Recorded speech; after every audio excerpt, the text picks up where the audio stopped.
Selamat siang teman-teman.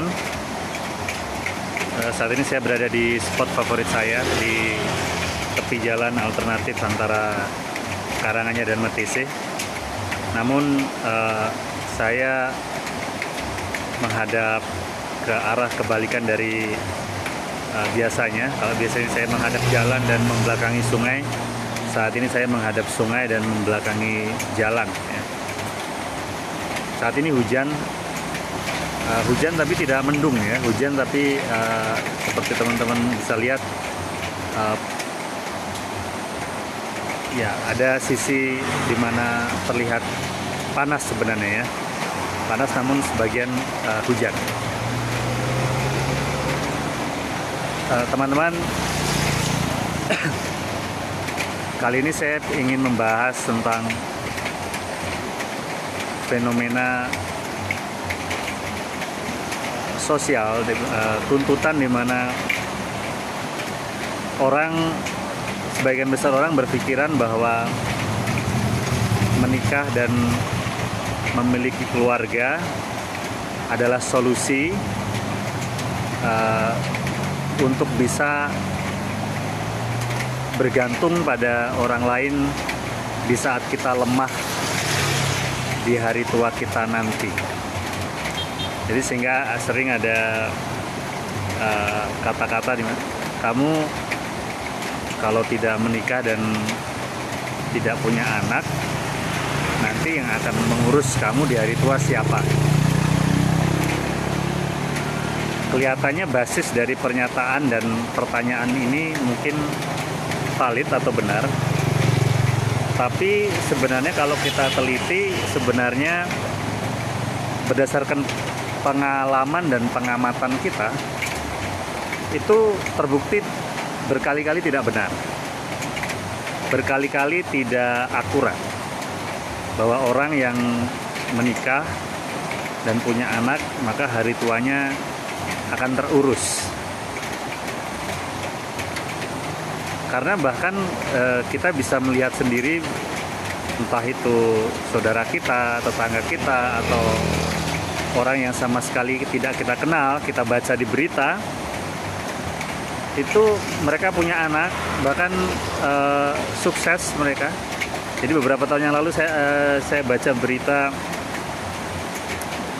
pasangan suami istri, yang suaminya ini adalah mantan direktur, istrinya ibu rumah tangga tentunya, dan anak mereka sukses, tapi mereka tinggal di kota lain atau di tempat lain, masih satu kota tapi tempat yang cukup jauh dari tempat mereka tinggal.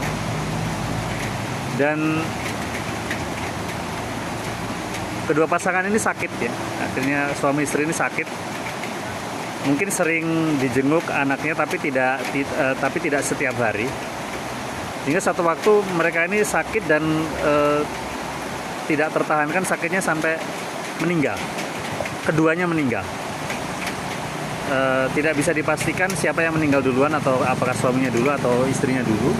Tapi yang jelas ditemukan pasangan suami istri ini meninggal di rumah mereka, dan diketahui oleh tetangga baru setelah beberapa hari, karena tercium aroma yang tidak enak dari rumah itu. Diketahui oleh karena kan biasanya mereka anggota gereja ya, mungkin biasanya mereka ikut kebaktian atau apa, atau ikut kegiatan gereja, tapi kok ini tidak pernah hadir gitu ya. Akhirnya setelah didatangi di rumahnya, muncul aroma yang tidak sedap, dan benar ternyata keduanya sudah meninggal. Coba kita lihat ya, mereka memenuhi semua kriteria yang yang diyakini sebagian besar orang awam, bahwa kalau menikah punya anak akan terurus. Namun mereka, bahkan pasangan ini, meninggal di rumah mereka sendiri. Mereka punya anak dan mereka sukses, mereka bukan orang miskin, dan suaminya juga mantan seorang direktur gitu. Tapi ternyata pandangan sebagian besar orang selama ini tentang security, tentang keamanan di hari tua yang harus kita beli dengan cara kita berkeluarga, pandangan itu terbukti tidak benar. Jadi yang sebenarnya harus kita fokus bukanlah pada siapa nanti yang akan mengurus kita kalau kita lemah dan tua, tetapi kita harus berusaha mandiri, terutama secara fisik ya, sampai kita mati. Itu yang harus kita fokuskan.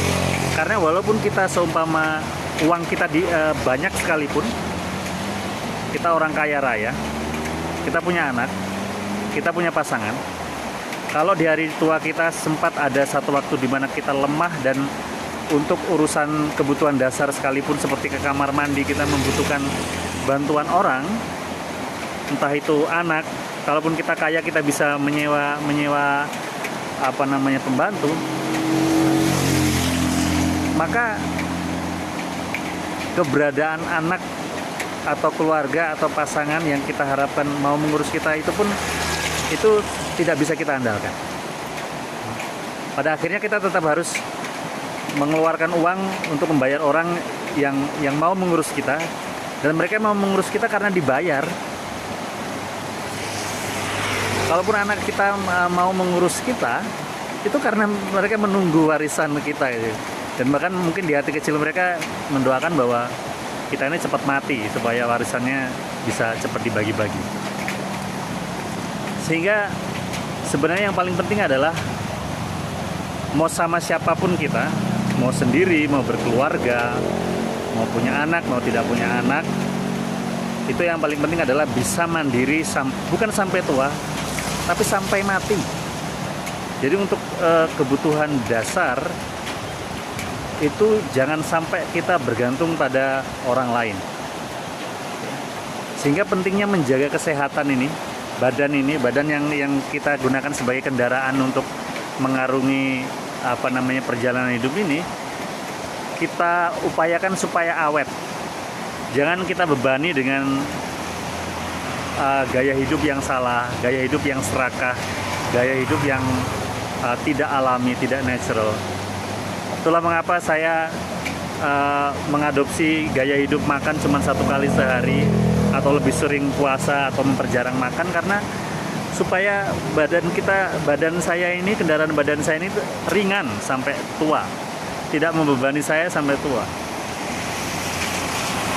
Beberapa bulan atau tahunnya lalu lah ya, adik perempuan saya pernah bilang, badan kamu tuh gemuk banget itu, kamu diet supaya nanti kalau mati nggak nyusahin orang yang ngangkat jenazah kamu. Sederhana statementnya, tapi itu membuat saya tercerahkan. Ternyata bener ya, yang penting itu jangan ngerepotin gitu. Mau sendiri, mau punya anak, mau sama siapapun kita hidup, orang itu sebenarnya nggak mau direpotin. Sehingga penting bagi kita untuk mulai sekarang memperhatikan kendaraan badan kita ini supaya bisa awet, bisa kita ajak untuk bisa melihat the true nature of life, the true nature of this world, the true nature of this reality yang kita anggap realitas ini membutuhkan perangkat badan yang prima. Kalau tua sakit-sakitan, atau badan kegemukan, atau dikit-dikit lemes karena terbebani oleh gaya hidup yang tidak sehat, ya kita tidak bisa melihat hidup ini dengan jernih, tidak bisa menikmatinya. Menikmati di sini jangan disalahpahami. Menikmati hidup itu dengan tiap malam pergi ke klub malam atau tiap hari ketemu teman hahaha. Tidak, itu bukan menikmati hidup. itu melewatkan hidup dengan sia-sia. Itu melewatkan hidup dalam mimpi, dalam tidur, dalam ketidaksadaran. Orang yang hahaha yang cuman bisa seneng-seneng dalam hidup, no. Anda itu seperti berjalan dalam tidur, berjalan dalam ketidaksadaran. Menikmati hidup tidak seperti itu. Menikmati hidup adalah melihat hidup apa adanya dengan jernih. Apa sih yang hendak diberikan Tuhan? Apa sih yang hendak disampaikan oleh Tuhan dalam hidup ini, dalam hidup kita? Dan itu butuh panca indera, butuh perangkat badan yang prima, yang awas, yang selalu bisa diajak waspada. Demikian teman-teman sharing saya kali ini. Semoga di masa yang akan datang saya bisa sharing lagi tentang topik yang sama atau topik yang lain. Terima kasih.